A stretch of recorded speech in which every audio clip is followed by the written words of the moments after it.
शिव की आराधना किसको कहते हैं? कोई कहता है कि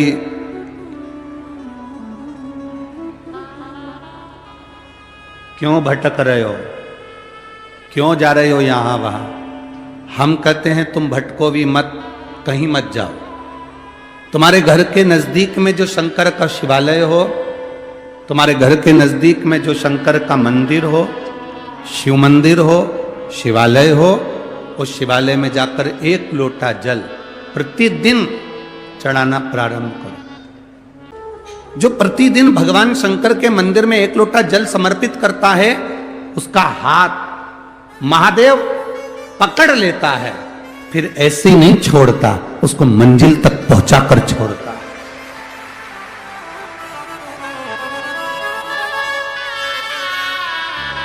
वो ऐसे ही नहीं छूट सकता।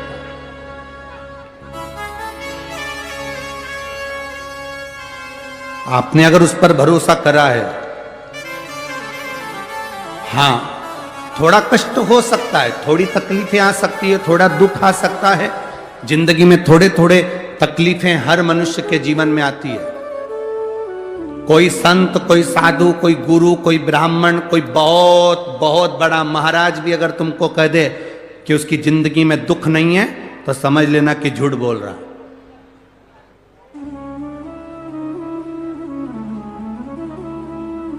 मेरे राम जी महाराज भी इस पृथ्वी पर जन्मे तो उनकी जिंदगी में भी दुख आया। मेरे भगवान कृष्ण भी इस पृथ्वी पर जन्मे तो उनकी जिंदगी में भी दुख आया। माता जानकी भी इस पृथ्वी पर प्रगटी तो उनकी जिंदगी में भी दुख आया। राधा रानी भी इस पृथ्वी पर प्रगटी तो उनकी जिंदगी में भी दुख आया। संसार में अगर जन्म लिया है, मृत्यु लोक में अगर तुम पैदा हुए हो, पृथ्वी पर अगर तुम आए हो, तो तुम्हारी जिंदगी में दुख ये नहीं कि नहीं आएगा। हमारे पूर्व के कर्म के अनुसार हमारी जिंदगी में दुख, हमारी जिंदगी में तकलीफें आती है, पर वो दुख मिटेगा कैसे?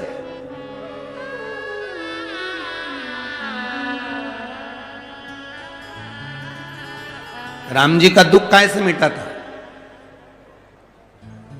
राम पथ गमन में जहां जहां चलकर देखो, चलो आपके पास में है पंचवटी, आपके पास में नासिक लगा हुआ है, पंचवटी लगी हुई, आपके नजदीक में लगी है पंचवटी। चलो जाओ, जितने राम जी महाराज अयोध्या से लंका तक गए, उसके बीच में जितने राम जी के मंदिर नहीं है, उससे अधिक शंकर जी के मंदिर हैं। उसका कारण केवल एक है, राम जी जहां रुकते थे वहां शंकर भगवान के शिवलिंग की स्थापना करते थे, पूजन करते थे, और वहां से फिर आगे बढ़ते थे, फिर आगे बढ़ते थे, फिर आगे बढ़ते थे। बिना शंकर की आराधना के, बिना शंकर भगवान को एक लोटा जल चढ़ाए बिना मेरे राम जी महाराज आगे बढ़ते ही नहीं थे।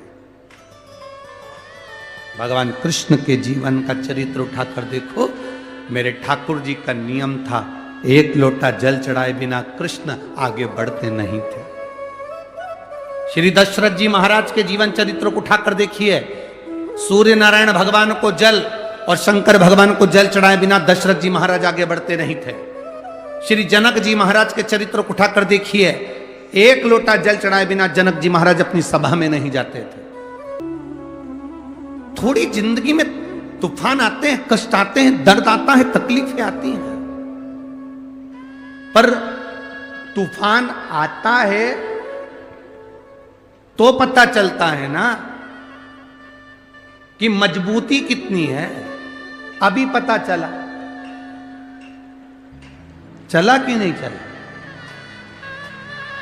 अरे बोलो तो जम के, पता चला ना कि मजबूती कितनी है। ये हवा चलती है, तूफान आता है, तब पता चलता है मजबूती कितनी है।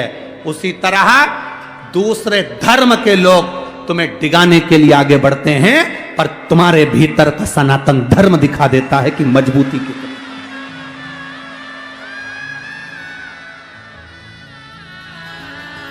छत्रपति शिवाजी महाराज,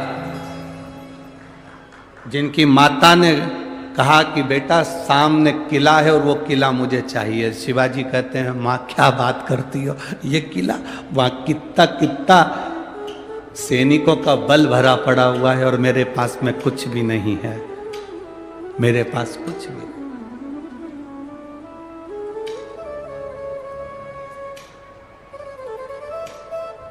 जीजाबाई के शब्द जब श्रवण किए, छत्रपति शिवाजी महाराज को छत्रपति का संबोधन स्वयं उनकी माता ने दिया है, स्वयं उनकी माता ने।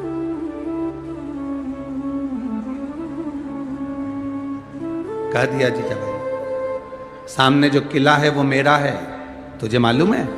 हाँ मां, मैंने सुना है ये किला अपना है, फिर कब्जा दूसरे का है। छत्रपति शिवाजी ने कहा बहुत भारी सेना है उसके पास में, बहुत बल है उसके पास में, सेना प्रबल है उसके पास में, मेरे पास इतनी सेना नहीं है। मां ने कह दिया शिवाजी तेरे बस की बात नहीं है, मैं खुद जाऊंगी और किला लेकर आऊंगी। स्वयं शिवाजी ने सुना कि मां स्वयं किला लेने के लिए जा रही है, स्वयं किला। मां